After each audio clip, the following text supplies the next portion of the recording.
Section 1. You will hear a woman and a man talking about their work at a library. First, you have some time to look at questions 1 to 5.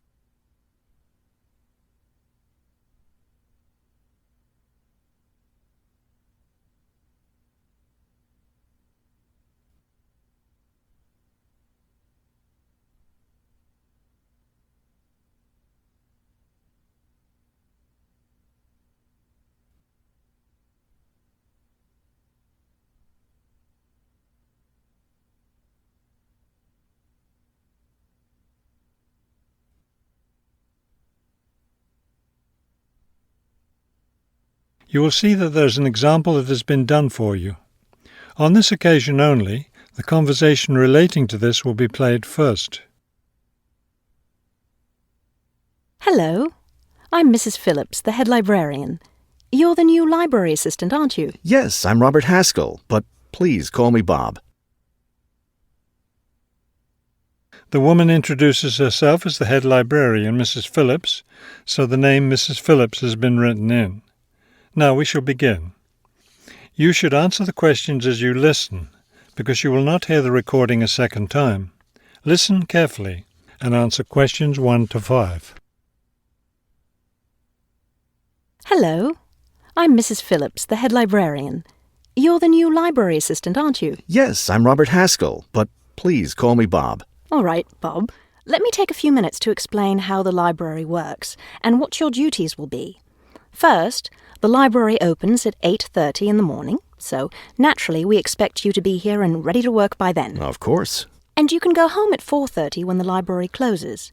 Now, let me explain where everything's kept. It looks like here on the ground floor is where the reference books are. Yes, that's right. Up on the second floor is where the adult collection is, both fiction and non-fiction. And the children's books are there too, aren't they? I thought I saw them in the room by the stairway. No, those are magazines and newspapers for adults. Children's books are up one more flight on the third floor. We'll take a look at them later. Let me show you how we organize our work. Do you see that brown book cart over there?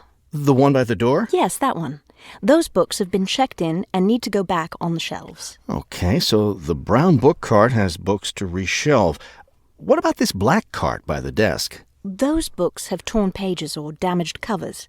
They're all books that need to be repaired. Okay, I know how to do a lot of that. I'm pretty good at mending torn pages and covers. That's great, because we really need help with that. And that white cart in the corner, what are those books for? Those are old books that we've taken off the shelves to make room for new ones. We sell them as used books to raise money for the library. So they're all ready to sell? Yes, that's right. So now you know what to do with the books in the carts. Let's talk about our activities schedule.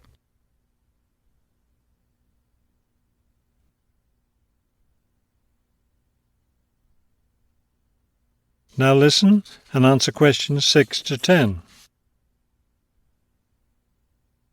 I understand this library has a number of interesting activities every week. Yes, our activities are quite popular. The most popular one is story time for the children. Do a lot of children show up for that? Yes, a good many. It takes place in the children's room on Thursday mornings at 11. Isn't there a family movie night too? Yes, but it's not at night anymore. We used to have family movies on Fridays when the library is open until 9, but now we have a different activity at that time, so we had to switch family movies to the weekend, Saturday afternoon. How much do you charge for the movies? They're all free. The movie always starts at 2:30 in the reference room, but you don't have to worry about that since you don't work on weekends. And what takes place on Friday evenings? We've just started a weekly lecture series. We have a different speaker every week, and the lectures cover all different kinds of topics. That sounds like something I'd be interested in attending. Good, because we'll need your help with that. You'll be working Friday evenings, and one of your duties will be to set up the meeting room on the first floor for the lecture. What time will you need that done? Let's say by 6:15. The lecture starts at 6:30, and the room needs to be ready well ahead of time. A lot of people arrive early. Maybe I should have the room ready by 6? That wouldn't be a bad idea.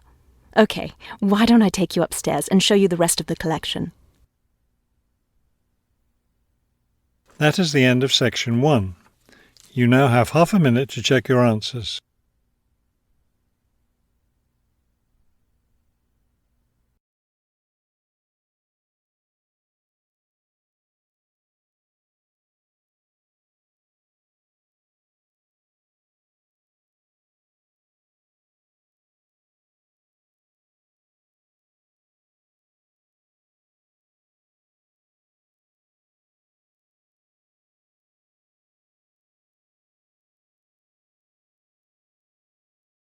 Section 2. You will hear a radio interview about a lakeside resort. First, you have some time to look at questions 11 to 15.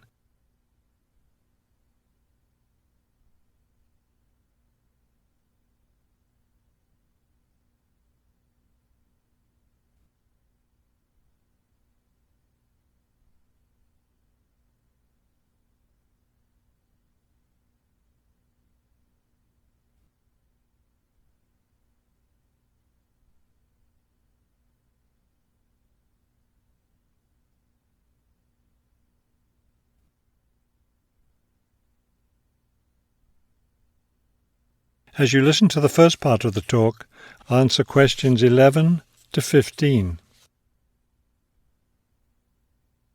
Good afternoon, and welcome to today's show. The warm months are with us, and many of you are getting ready to plan vacation trips. To help you with that, we have a special guest today, Robert Sampson, director of the Golden Lake Resort. Robert, I understand Golden Lake is a popular place for families to spend their vacations. Yes, families enjoy spending time at Golden Lake. Many come back year after year. We have a spectacular location and fun activities for both children and adults. Could you describe for us some of the activities available at Golden Lake? We have a lot of water activities, of course, since we're right on the lake. We have a pleasant sandy beach for swimming. We also have canoes and sailboats available, and many of our guests enjoy boating on the lake. I imagine water skiing would be popular among your guests. Actually, we don't permit water skiing in the resort area. It can be dangerous for swimmers and for the canoeists too. We do have a great location for fishing, though, and you'll often see guests fishing from our dock or from the canoes. That sounds very relaxing. What about activities on land? Do you have facilities for tennis? We had tennis in the past, but the courts fell out of repair, and since we found that most of our guests weren't interested in the game, we closed the courts down. So that's no longer an option. And naturally, because of our location in the woods, we don't have an adequate area for a golf course. But I'd like to let your listeners know that we'll be adding a new activity this year. We've made an arrangement with the local stable, so now we're going to have horseback riding available for our guests. We've created several riding trails around the lake. That sounds lovely. Now, what about rainy days? What can your guests do when the weather's bad? We have a games room and a crafts room. When the weather's rainy, some of our very talented staff members offer arts and crafts classes for all ages. What fun! Do you offer any other classes or activities?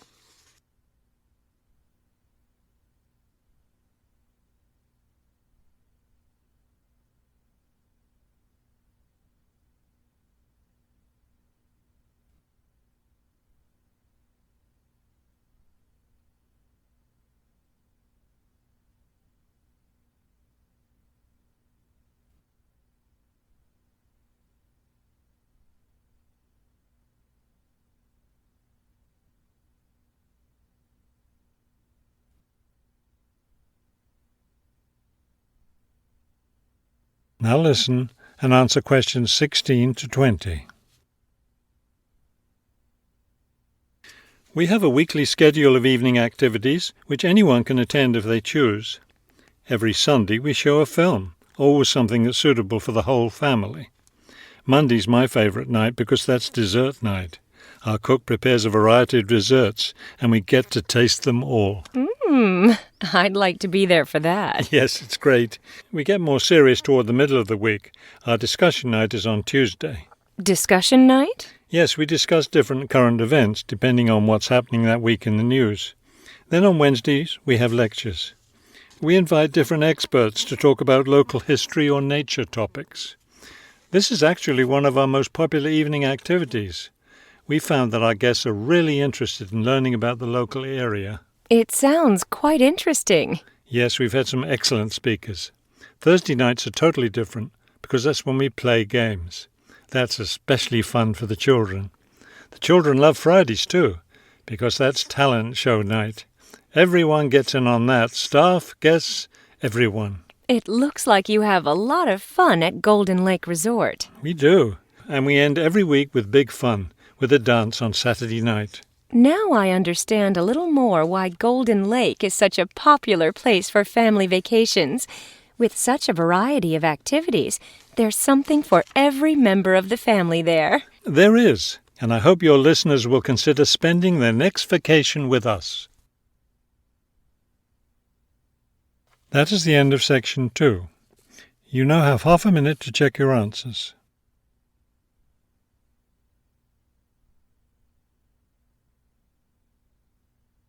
Section 3. You will hear 2 students talking about a class assignment about wild bird rescue and rehabilitation. First, you have some time to look at questions 21 to 25.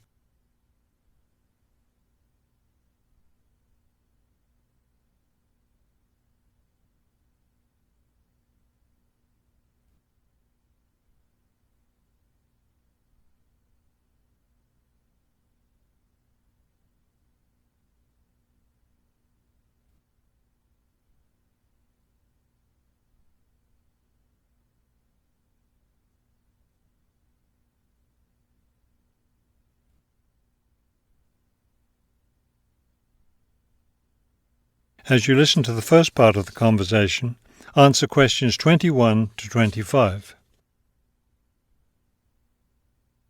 Okay, let's go over the requirements and see what we have left to do. Let's see. We have to give the professor a written summary of the information we've gathered on our topic, wild bird rescue and rehabilitation. The other written thing we have to turn in is a case study of the rehabilitation of one bird. We have the information on that already. Right. All we have to do is write it up. What about charts and graphs? Do we need to include something like that? I don't think so. They aren't really relevant, but we do have to turn in a list of the resources we used. Naturally.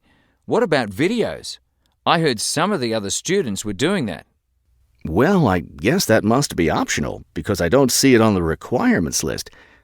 Okay, we should start planning our class presentation, since that counts for half the grade. We've looked at lots of sources of information, but I think our best source was the interviews we did with the wildlife rehabilitators. Agreed. That and the journal articles. I think we have enough information from those 2 sources for the presentation anyhow. The books we looked at weren't all that helpful. I wonder if we should try to bring in some live birds for the presentation. That would be too difficult, don't you think? But we have lots of photos of rehabilitated birds. We can show those.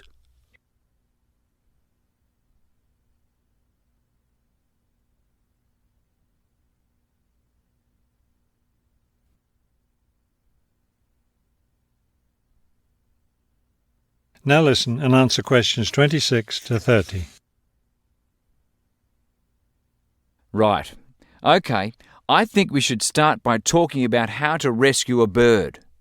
Probably first we should help people understand which birds need rescuing. Yeah, that's really important, because a lot of times people see a baby bird that's all alone, or they find a bird sitting on the ground and they think it needs to be rescued. And usually those are just baby birds learning to fly.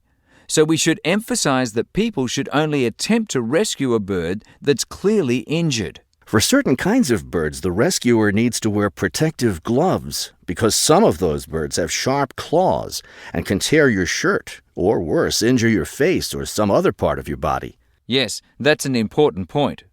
Okay, next, let's tell people to put the injured bird in a box with good air circulation.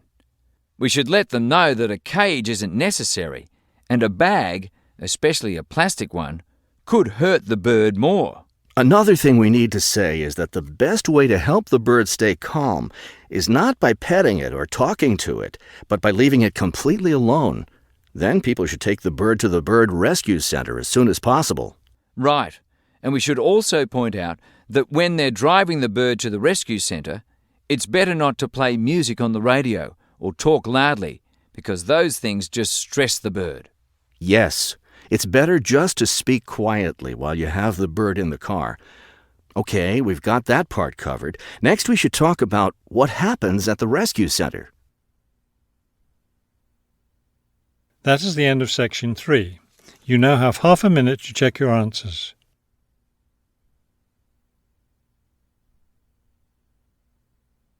Section 4.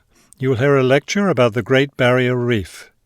First, you have some time to look at questions 31 to 33.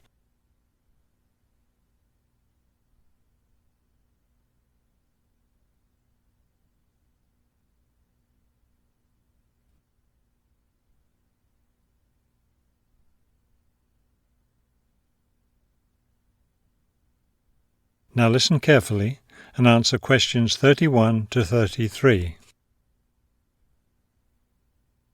Despite its name, the Great Barrier Reef isn't just one large coral reef. Rather, it's a system of coral reefs that stretches along the east coast of Australia, covering an area of around 300,000 square kilometres. The Great Barrier Reef is composed of approximately 3,000 individual reefs, which range in size from 1 hectare to more than 10,000 hectares each. In addition, around 600 islands are scattered throughout the area, particularly at the northern and southern ends. The reefs themselves are composed of over 400 different kinds of coral, the largest variety of corals found anywhere in the world.